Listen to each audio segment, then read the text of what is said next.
नहमदुहु व नुसल्ली अला रसूलिहिल करीम अम्मा बादु फ़अऊज़ु बिल्लाहि मिनश शैतानिर रजीम बिस्मिल्लाहिर रहमानिर रहीम फ़स्अलू अहल ज़िक्रि इन कुंतुम ला तालमून सदक़ल्लाहुल अज़ीम।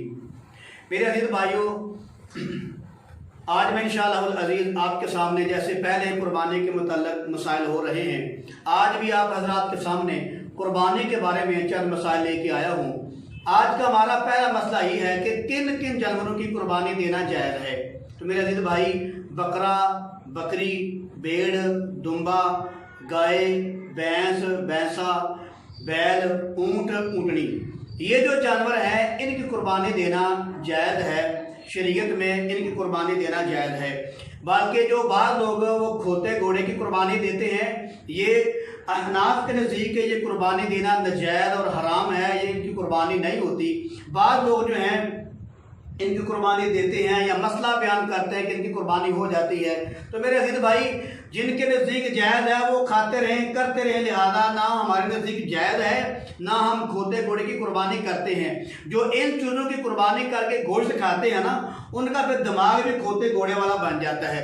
वो उनके खून के वो असरात है, वो बोटियों के वो जरासीम जो होते हैं, खोते घोड़े वाली आदतें उनके अंदर आ जाती हैं। जैसे अंग्रेज़ होते हैं वो सूर का गोश्त खाते हैं तो उनकी आदतें भी सूरों वाली बन जाती हैं।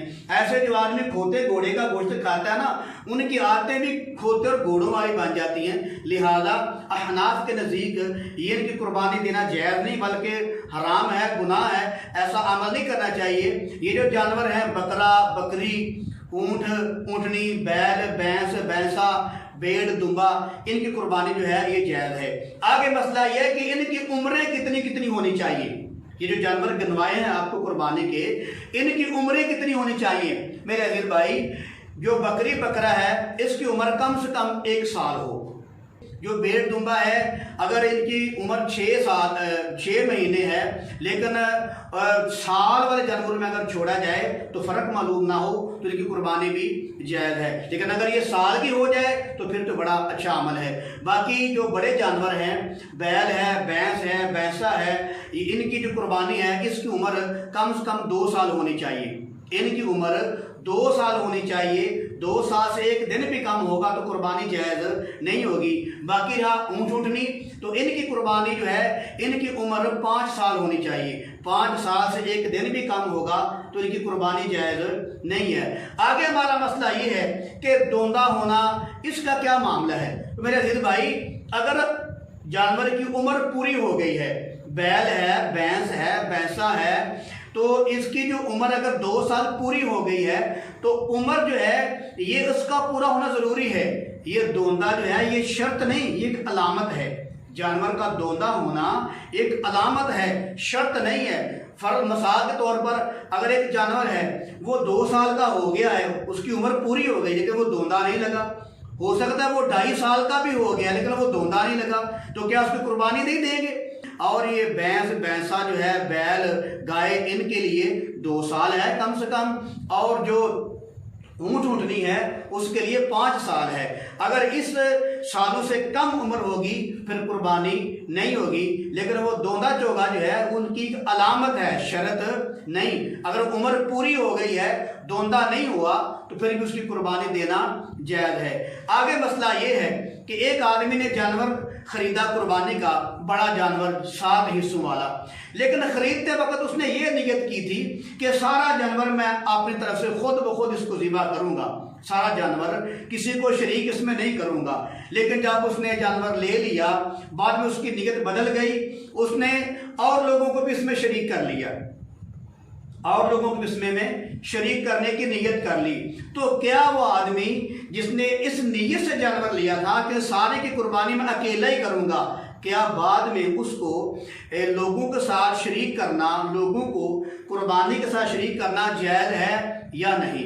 तो मेरे अज़ीज़ भाई, इसका जवाब ये है, अगर कोई आदमी जानवर लेता है कि मैं सारा जानवर खुद ज़िबा करूँगा, उसके बाद उसने नियत कर ली कि नहीं मैं और लोगों को भी शरीक कर लूँगा। अब देखना ये है कि जिसने जानवर लिया था अकेले आदमी ने, उस पर कुर्बानी वाजिब है या नहीं। अगर उस पर कुर्बानी वाजिब है, उस पर कुर्बानी वाजिब थी, वो साहिब निसाब था, उस पर कुर्बानी वाजिब थी तो फिर वो लोगों को भी शरीक कर सकता है। लेकिन अगर उस पर कुर्बानी वाजिब नहीं थी, उसने जानबूझकर अपने आप को तंग करके लिया, वो साहिब निसाब नहीं था, उस पर कुर्बानी वाजिब नहीं थी, फिर वो अकेला ही कुर्बानी करेगा, लोगों को साथ शरीक नहीं करेगा। एक बार फिर सुन लें, जिसने वो जानवर लिया था अगर उस पर कुर्बानी वाजिब है, ठीक है, तो फिर वो क्या और साथियों को भी साथ शरीक कर सकता है। लेकिन अगर उस पर कुर्बानी वाजिब नहीं थी फिर वो खुद अकेला ही जानवर ज़िबा करेगा, साथियों को शरीक करने की उसके लिए इजाज़त नहीं है। आगे मसला ये है कि एक आदमी ने कुर्बानी का जानवर लिया और वो गुम हो गया। जब उसने दूसरा लिया तो पहला भी मिल गया। मसला ये है कि एक आदमी ने कुर्बानी का जानवर लिया और वो गुम हो गया। एक दो दिन के बाद उसने फिर दूसरा ले लिया, जब दूसरा लिया तो पहला भी मिल गया। अब वो दोनों की कुर्बानी करे या एक की कुर्बानी करे, इसका मसला ये है मेरे अजीज भाइयों कि उसने जानवर लिया कुर्बानी का, उसका वो गुम हो गया, जब उसने दूसरा लिया तो पहला भी मिल गया। उसका तरीका ये है कि देखना पड़ेगा कि उस पर कुर्बानी वाजिब थी या नहीं थी। अगर उस पर कुर्बानी वाजिब थी तो सिर्फ एक ही करे तो उसका वाजिब अदा हो जाएगा। अगर उस पर कुर्बानी वाजिब थी तो एक ही जानवर ज़िबा कर ले, उसका वाजिब अदा हो जाएगा। अगर उस पर कुर्बानी वाजिब नहीं थी फिर दोनों ही जानवर उसको ज़िबा करने पड़ेंगे। आज का हमारा आखिरी मसला ये है कि बाद लोग ये कहते हैं कि जो जानवर कुर्बानी का होता है, बकरी हो या बकरा हो या और बड़ा जानवर हो, इसको कुर्बानी करने से पहले ये सब घर वालों के हाथ लगाना ज़रूरी है, घर में चक्कर लगाना ज़रूरी है। बाद तो दूसरी मंजिल में ले जाते हैं कुर्बानी के जानवर को कि उसको घर में चक्कर लगाना ज़रूरी है। मेरे दिल भाई ये बिदअत है, ये बिदअत है। अगर किसको लाजिम करार देगा, ज़रूरी समझेगा कि अगर ये ऐसा नहीं करेंगे तो कुर्बानी अल्लाह माफ़ फरमाए ख़राब हो जाएगी तो आदमी गुनाहगार होगा। ये बिदअत है कि घर में चक्कर लगवाना, दूसरी मंजिल पे लेके। ये पिछले साल की बात है, पिछले साल की बात है। मैंने खुद देखा कि जानवर को वो दूसरी मंजिल पे ले गए, अब वो वहाँ से उसको क्रेन के ज़रिए से उतार रहे हैं, उस जानवर को क्रेन के ज़रिए से नीचे उतार रहे हैं। और जब क्रेन के साथ वो रस्सा बांधा, उसके पेट में पटका वगैरह बांधा और क्रेन ने उसको उठाया, जब उसको छत के ऊपर से उसको उठा लिया तो वो जो है खुद वो अपने वजन को बरकरार ना रख सका, उसका बैलेंस बराबर ना रहा। तो वो क्रेन का कितना लंबा खंभा होता है, ऊपर से वो भैंसा था वो गिरा और ज़मीन पर गिरा और इतना फिर अल्लाह माफ़ फरमाए उसको शदीद चोटें आई। फिर लोग दौड़े, छुरियाँ पकड़ी, जल्दी करो ज़िबा कर लो। तो मेरा दिल भाई ये कितना गलत और गंदा तरीका है कि जानवर को इतनी ऊपर ले जाना, फिर क्रेन के ज़रिए से उतारना और वहाँ से जानवर की रस्सी टूटी और वो गर्दन के पास ज़मीन पर गिरा, उसको कितनी तकलीफ आई होगी। क्या अल्लाह के नबी ऐसा हुक्म दे सकते हैं, अल्लाह माफ़ फरमाए, कि जानवर को ऐसे ऊपर से गिराया जाए? अगर तुमने जानबूझ के नहीं गिराया था लेकिन अमल तो किया।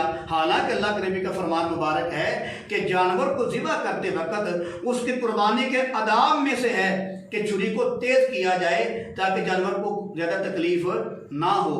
तो ऐसे जानवर को घर में चक्कर लगाना या छत के ऊपर ले जाना या क्रेन के ज़रिए से नीचे करना, फिर उसका अल्लाह माफ़ फरमाए गिर जाना, ये बिल्कुल गलत है, बिदअत है। अल्लाह पाक मुझे और आपको सुन्नत के मुताबिक अमल करने की तौफीक नसीब फरमाए। व मा अलैना इल्लल बलाग।